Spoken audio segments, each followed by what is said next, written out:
درندہ صفت school principal کی چوتھی کلاس کی طالبہ کے ساتھ زیادتی کی کوشش۔ بچی اسٹوڈنٹ چوتھی کلاس کی تھی اور 9 سال ایج تھی۔ اسکول کے پرنسپل نے اس کو رگلا کر اپنے دفتر میں بلایا۔ بتائیے گا کہ یہ کیسے واقعہ پیش آیا؟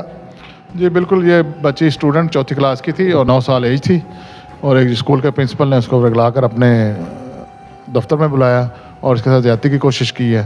تو بچی نے پھر گھر آ کر بتایا اور اس کی والدہ نے پولیس کو تھانہ میں اطلاع دی ہے، تو اس کو فوری طور پر اس کا ایکشن لیا گیا، اس کی FIR درج کی گئی اور اس درندہ صفت ملزم کو گرفتار کیا گیا اور اس کو پابند سلاسل کروایا گیا۔ کیا سزا ہوئی؟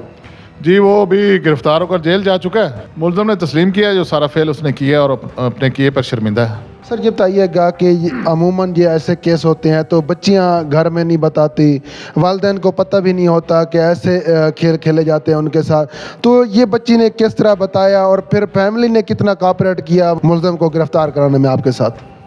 ایکچولی شاید بچی گھر پہ نہ بتاتی، تو جب یہ جو ملزم ہے یہ اس کا فیل کرنے لگا تھا تو بچی نے شور کیا، تو بچوں جو دوسرے کلاسوں سے انہوں نے شور سنا ہے اور آفس کی طرف آئے ہیں، تو وہ گھبرا کر بھاگ گیا ہے جو ملزم۔ اس وجہ سے وہ پتہ چل گیا فوری طور پر، یہ بات جو ہے نا اس کے والدین تک پہنچی ہے، جس کی وجہ سے یہ بات سامنے آئی۔ اس کے علاوہ ہم نے کافی اسکولوں میں یہ سیمینار کیے ہیں، بچوں کو اویئرنیس دی ہے۔ اگر کوئی آپ کا ٹیچر یا کوئی چوکی دار یا کوئی اسکول کا کوئی سیکورٹی گارڈ ہے، اس قسم کا کوئی آپ کے ساتھ حرکت کرتا ہے، تو آپ فوری طور پر اپنے گھر والوں کو بتایا کریں۔ سر یہ بتائیے گا کہ یہاں پر جو 376 ہے سیکشن، وہ تو اس پر لاگو ہوئی ہے، 511 کیا کہتی ہے؟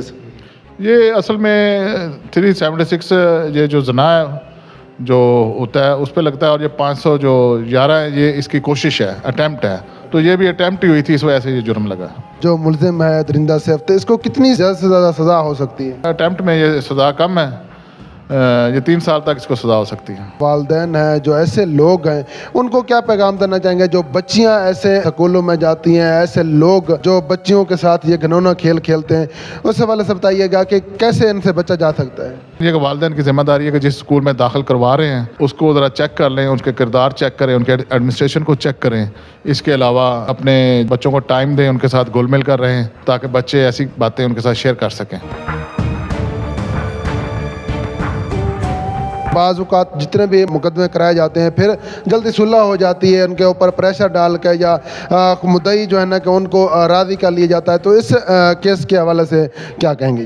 یہ جو مدعیہ ہے ان پہ بھی کافی پریشر ڈالا ہوا ہے اس ملزم کی طرف سے، اس کے لواحقین نے، رشتہ داروں نے، لیکن ابھی تک وہ سٹینڈ کر رہے ہیں۔ تو ایٹ دی اینڈ سر ہمارے دیکھنے والوں کو کیا پیغام دینا چاہیں گے ایسے کیسز کے حوالے سے؟ میں یہی پیغام دینا چاہوں گا کہ والدین کو اپنے بچوں کے ساتھ گھل مل کر رہیں، ان سے اپنی باتیں شیئر کرنے کا انہیں موقع دیں، اور ان کے جو جس اسکول میں داخل کروایا گیا اس کے ایڈمنسٹریشن کے متعلق پتہ لگاتے رہیں، اسکولز وزٹس کرتے رہیں، اور اس کے علاوہ جو ہے اپنے بچوں کو موبائلز گیمز سے دور رکھیں اور پڑھائی پر فوکس کروائیں ان کو، تاکہ وہ مستقبل قریب میں اچھے شہری ثابت ہو سکیں۔